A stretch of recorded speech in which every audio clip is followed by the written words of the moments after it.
윤석열에게 뒤통수 맞은 바이든의 분노. 수미테리 미국 외교협회 선임연구원 기소 사건은 한미 사이에 어떤 심각한 문제가 있음을 드러냈습니다. 비슷한 시기에 미국의 대한반도 정책 책임자라고 할 수 있는 정박 미 국무부 대북정책 담당 부차관보가 사임한 것을 보면 바이든 정부가 대한반도 정책 전반에 크게 실망한 게 아닌가 싶기도 합니다. 그래서 윤석열 바이든 대통령의 대북 정책이 어떤 식으로 공조했고 갈등을 빚었는지 살펴볼 필요가 있습니다. 윤석열 대통령 취임 직후인 2022년 5월 20일 바이든 대통령이 한국을 방문한 적이 있습니다. 그때 주한미 대사관이 문재인 전 대통령에게 연락해 바이든 대통령이 문 전 대통령을 개인적, 비공식으로 만나고 싶다라며 일정 조율을 청했습니다. 대통령이 다른 나라를 방문해 그 나라의 전직 대통령을 만나는 것은 현직 대통령에 대한 굉장한 결례입니다. 바이든이 외교 결례를 무릅쓰고 문 전 대통령을 만나려 한 것은 북한과의 통로를 잇기 위해서였을 것입니다. 2021년 1월 20일 취임한 바이든은 그때까지 북미 관계에서 별다른 성과를 내지 못하고 있었습니다. 존 볼턴 백악관 전 국가안보 보좌관은 2022년 1월 2일 한 기고글에서 바이든 정부는 북한에 대해 기본적으로 아무것도 하지 않으면서 1년을 보냈다라고 지적했습니다. 바이든 정부는 북한이 군사행동을 할 때마다 대화를 하자고 요구했습니다.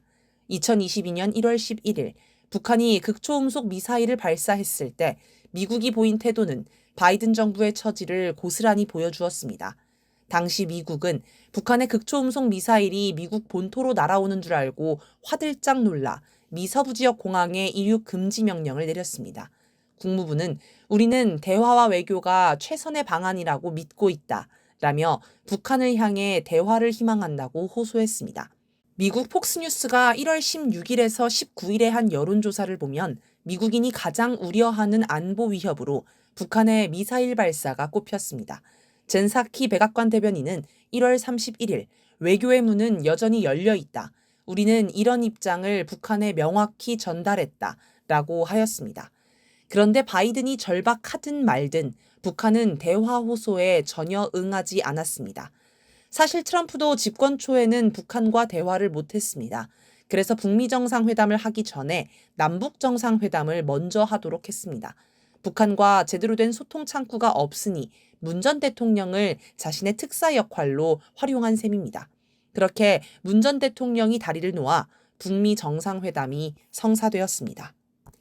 바이든도 이걸 떠올리고 남북 정상회담의 경험이 있는 문 전 대통령을 대북 특사로 보낼 구상을 했을 것입니다. 그래서 방한을 계기로 문 전 대통령을 만나려고 했던 것입니다. 그러나 방한 직전인 19일 최종 무산을 통보했습니다. 당시 윤석열이 미국에 강력히 항의해서 결국 무산되었다는 이야기가 돌았습니다. 그런데 한미 관계라는 게 한국 대통령이 항의하면 미국 대통령이 말을 듣는 관계가 아닙니다. 윤석열이 항의한다고 해서 바이든이 포기할 리는 없습니다. 그렇다면 윤석열이 뭔가 상응하는 대가를 치렀을까요? 무기를 많이 사준다거나 삼성전자가 미국에 투자하도록 한다거나. 하지만 바이든이 문 전 대통령을 통해 북한과 대화하려는 게 돈 때문은 아닙니다. 미국의 존립이 달린 안보 문제입니다. 이걸 돈 몇 푼에 넘길 리는 없습니다. 그렇다면 윤석열이 뭘 가지고 바이든을 설득할 수 있었을까요? 아마 문 전 대통령이 아닌 자신이 북한과 다리를 놓겠다고 했을 것입니다. 트럼프 정부 때 남북 정상회담을 먼저 하고 북미 정상회담을 한 것처럼 자기가 먼저 남북 정상회담을 하고 북미 정상회담을 할 수 있도록 만들겠다고 한 것이지요. 우리는 흔히 윤석열이나 국힘당 세력을 반통일 세력, 전쟁 세력이라고 여기며 남북 대화나 정상회담에는 관심이 없을 것으로 여깁니다. 그러나 역사를 돌아보면 국힘당 세력이 집권했을 때도 남북 대화는 진행됐습니다. 그들은 북한 붕괴와 흡수 통일을 궁극적인 목표로 두고 있으며 대화냐 전쟁이냐는 그저 이를 위해 선택하는 여러 수단 가운데 하나일 뿐입니다. 카를 폰 클라우제비츠는 자신의 책 전쟁론에서 전쟁은 정치의 연장이라고 했습니다. 전쟁 자체는 목적이 아니라 그저 수단이라는 뜻입니다. 이명박 정부에서 청와대 외교안보수석실 대외전략기획관으로 일했던 김태효는 당시 외교안보 실세로 꼽혔습니다. 그가 이명박 정부의 대북 정책인 비핵 개방 3천을 입안했다고 합니다. 한때 김태효가 중국에서 극비리에 북한 측 인사를 만나 돈 봉투를 내밀며 남북 정상회담을 구걸했다가 퇴짜를 맞았다는 이야기는 유명합니다. 김태효는 지금 윤석열 정부에서 국가안보실 1차장에 있습니다. 인수위 시절부터 지금까지 윤석열의 대외정책 실세로 꼽힙니다. 아마 그가 남북 정상회담을 추진할 것으로 보입니다. 대북 강경론자인 김태효가 윤석열에게 어떤 이야기를 했을지는 쉽게 짐작할 수 있습니다. 아마 문재인은 남북 관계에서 저자세로 일관했다. 그래서 북핵 폐기에 실패했다. 우리는 반대로 가야 한다. 강경하고 고압적인 태도로 북한을 압박해 대화로 끌어내야 한다. 그렇게 무릎을 꿇려야 북핵을 폐기할 수 있다는 식으로 설명했을 것입니다.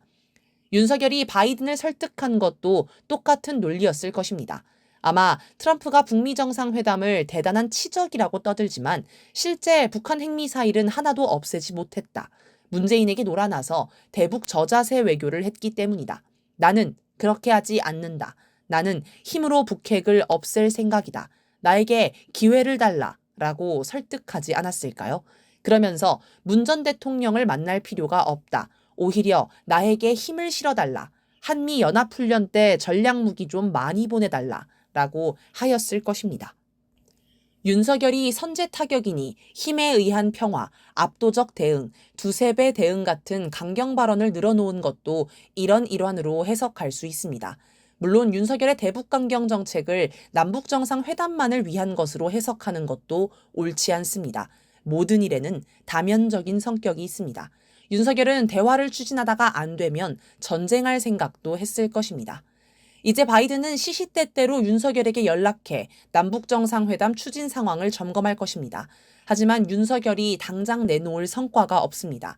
오히려 북한을 굴복시키려면 확장 억제를 더 강화해야 한다. 핵 협의 그룹을 만들어야 한다. 전략 무기를 수시로 보내줘야 한다면서 점점 많은 주문을 합니다. 바이든은 뭔가 속은 듯한 느낌을 받았을 수도 있습니다. 해달라는 대로 해줬더니 윤석열이 사실상의 핵 공유를 해냈다. 사실상의 핵 배치를 해냈다며 자기 치적으로 홍보합니다. 원래 사기꾼은 처음에는 상대가 쉽게 할 수 있는 것부터 요구합니다. 그러다 점점 많은 것을 요구하지만 상대는 자기가 사기당하지 않았다고 믿고 싶기 때문에 거기에 응하게 됩니다. 예를 들어 처음에 10,000원을 빌려주는 건 쉽습니다. 그런데 10,000원을 돌려달라고 하니 지금 당장은 어렵다. 다만 지금 10만 원을 더 주면 20만 원으로 돌려줄 수 있다. 라고 합니다. 그러면 10,000원을 돌려받기 위해서라도 10만 원을 더 주게 됩니다. 그런 식으로 사기를 당하는 겁니다. 여기서 잠깐 김건희가 재미교포인 최재형 목사를 만나 나눈 이야기를 생각해 봅시다. 김건희는 마치 자기가 대통령이라도 되는 것처럼 남북 문제에 적극적으로 나설 생각이라고 했습니다. 세간의 소문이 다 난 것처럼 김건희가 국정 운영에 상당히 깊숙이 간섭하고 있다고 보면 남북 정상회담 역시 김건희가 손수 챙기고 있었을 가능성이 높습니다. 그런데 윤석열 김건희라고 해서 북한과 무슨 소통 창구가 있는 건 아닙니다. 그러니 가능성이 있을 만한 사람들을 물색했을 것이고 최재형 목사도 그중 한 명이었을 것입니다. 김건희는 최 목사가 북한에도 인맥이 있을 것으로 여기며 자기가 남북 대화를 바라고 있음을 북한에 전달해 주기를 기대했을 것으로 보입니다. 김건희와 최 목사가 주고받은 문자를 보면 문재인 정부 시기 검찰총장이었던 윤석열이 조국 당시 법무부 장관을 탄압한 이야기도 나옵니다. 김건희는 조 장관 안에 정경심을 구속하라고 지시한 게 문통이다 라고 주장합니다. 조국혁신당의 조국 대표는 이를 두고 김건희가 이간질하는 것이라고 주장했습니다. 그런데 이걸 김건희가 북한을 향해 윤석열은 보수가 아니다. 윤석열이 조국 장관 탄압한 건 문재인이 시켜서 어쩔 수 없이 한 거다라는 말을 하고 싶었던 것으로 볼 수도 있습니다. 북한이 보수 세력과 대화를 하지 않을 것으로 여기고 이런 작업을 했을지도 모를 일이지요. 윤석열이 바이든을 설득하는 과정에서도 김건희가 어떤 역할을 했을 수 있습니다. 바이든이 빨리 성과를 가져오라고 성화를 부리거나 전략무기라도 보내달라고 바이든을 설득해야 하는 일이 생기면 김건희가 직접 나설 수 있습니다. 김건희는 워낙 사람을 후리는 재주가 있으니 바이든을 보고도 저런 노인네는 내가 옆에서 팔짱 끼고 몇 번 웃어주면 얼마든지 구워 삶을 수 있지 라고 여겼을지 모릅니다. 아무튼 결과적으로 바이든은 임기가 끝나가도록 북미 정상회담을 하지 못했습니다. 그저 북한이 미사일을 쏠 때마다 조만추를 외치며 북한의 묻지마 대화를 요청하는 수모를 겪었을 뿐입니다. 대선을 앞두고 경쟁자인 트럼프는 자기가 북한과 대화를 해서 핵미사일이 날아오지 않게 막았다고 자랑하는데 바이든은 할 말이 없습니다. 화가 난 바이든은 윤석열에게 뒤통수를 맞은 자신의 어리석음을 탓할 대신 누군가 책임질 사람을 찾습니다. 일단 대북 정책을 담당한 책임자인 정박 국무부 대북정책 담당 부차관보를 날립니다. 그리고 윤석열의 대북 정책을 옹호하는 글을 써서 여론을 조성한 수미테리 선임연구원을 기소합니다. 일종의 화풀이이자 윤석열을 향한 경고인 셈입니다. 물론 뒤늦은 경고이지요. 한편으로는 한국의 정치, 경제, 안보, 사회 전 영역을 좌지우지하는 미국이 윤석열, 김건희에게 뒤통수를 맞았다는 게 잘 납득하기 어렵기도 합니다. 바이든 개인이야 판단력이 흐려졌을 수 있다고 해도 그 밑에 참모들은 뭐란 말입니까? 이건 지금 미국 상태가 얼마나 심각한지를 보여주는 단면이기도 합니다.